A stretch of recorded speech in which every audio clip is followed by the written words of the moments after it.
En el nombre del Padre, del Hijo y del Espíritu Santo. So this morning during the first sermon, my mind kept flipping back to Spanish, so I had to get it out of my system. I've been speaking Spanish all weekend and I had to switch back. Pero por esa razón me decidí hoy de predicar en español, ¿ok? Primeramente le doy gracias al Señor por mandar a su Hijo Jesucristo que nos enseñó el camino hacia la humanidad. Just kidding. I won't torture you. But I'll talk to you a little bit about the first people of these lands, which we now call the Americas, who found wisdom in medicine in the natural world around them. Every living thing has wisdom to share, to inspire, and to heal. And this morning, I want to share a little bit about what I learned from the forest, trees, or forest medicine or wisdom. To begin with, forests always grow around a source, usually around some kind of body of water, either rivers, lakes, or something else. They also grow in community with no regards to personal space. Forest trees grow close to each other, allowing their branches to touch and to create a bridge for the creatures that call the trees their homes. They also provide a place for another tree to lean on in time of need. Trees can actually grow fused together, and even their roots can fuse together to share the same source. Forest trees provide shade, shelter, and food for its forest residents.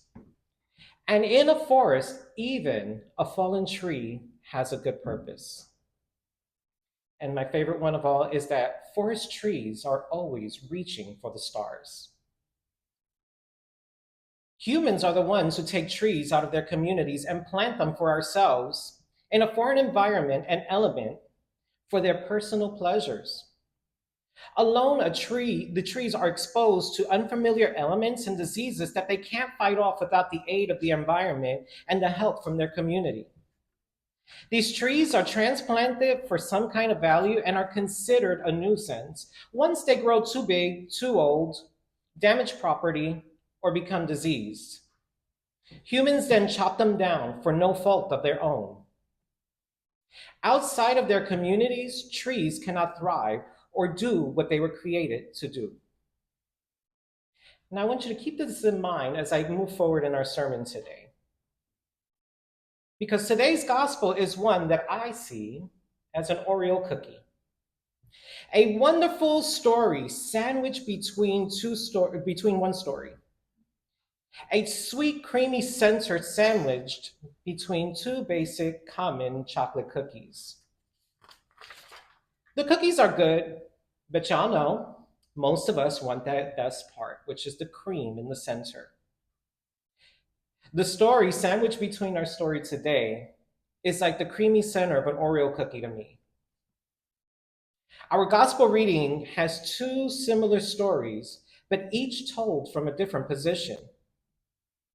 One of privileged and one of marginalization. A man, a woman.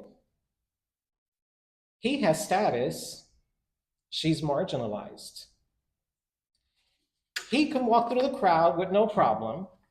She has to hide behind the crowd. Privilege gains him access to Jesus. Her condition hinders her from accessing Jesus. He's considered clean. She's considered unclean. He is identified by name. She is identified by her situation. Cookies and cream. But they are both seeking a cure. Jairus' story is a beautiful one, but it's more common. The best part of the story for me, the cream, is the woman. And that's what I want to get to today. So why is this woman hiding out behind the crowd? Because Levitican law prohibits her from being in community by considering her unclean due to her hemorrhaging, and anyone who comes in physical contact with her alike. For if anyone came in physical contact with her or sat on something that she sat on, they would be considered unclean until the sun goes down and will need to ceremonially wash. For 12 years, she had been living in a world where she was avoided by the community in fear of coming in physical contact with her. And she was forced to live in isolation and loneliness for something that she had no control over, something that she did not choose for herself, something that happened naturally, which religion considered unclean and blocked her access to encountering Jesus. Today is Pride Sunday. Does it sound familiar? It does to us queer folk. Church interpretations of scriptures and laws have been barriers to prevent us from accessing Jesus, forcing us to stand outside of the community in the loneliness and vulnerability of the elements apart from the human community. On the outside, looking in hopes of catching a glimpse or even touching the hem of his garment. This is something I know all too well. As a queer person who had been told over and over that I was detestable, that I was unclean, that I could not be in community because of something I had no control over. They said that God considered me unclean and I was to stay away until I was cured and considered worthy enough to be among the elite. Many of us have experienced that, and many of us today still do. But now here's the good news. God does not see us as unclean or detestable.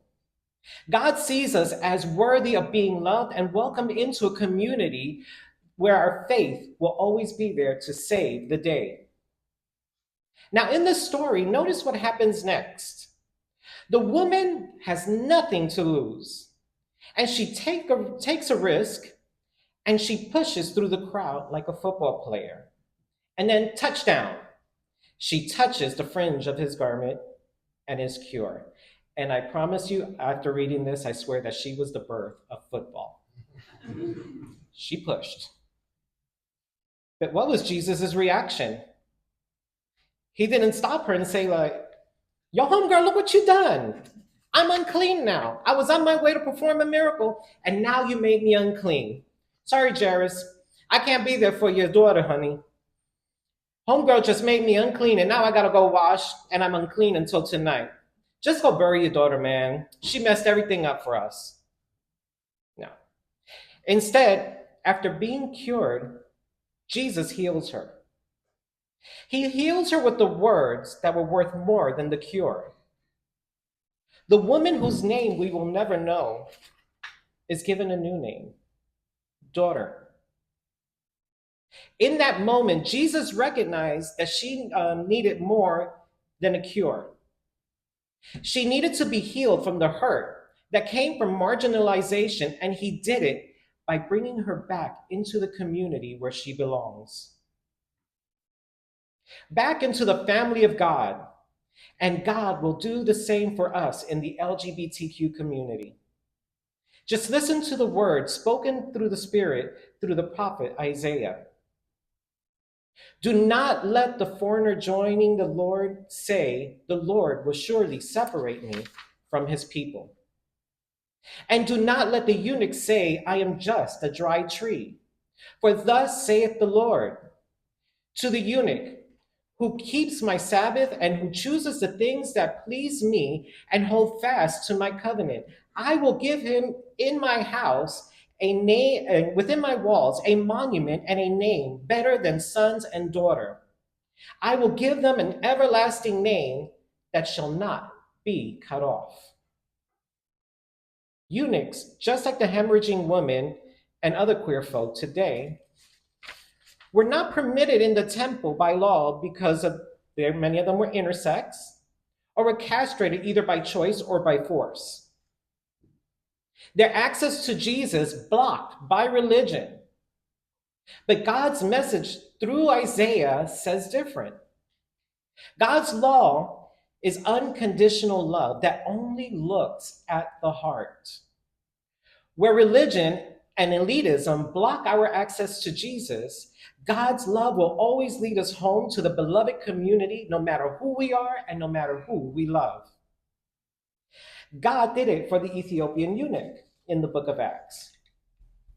And now this doesn't just go for the LGBTQ community, but for anyone who has experienced rejection by the church, religion, and the elite who snub us for not being good enough, for not being intellectual enough, or for being polished enough, or not enough like the dominant crowd.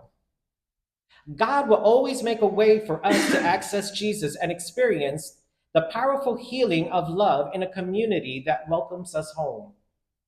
So keep on pushing in faith, for great is the reward. And remember that God is the same God who parted the Red Seas, and God can part the crowd. And how sweet it is.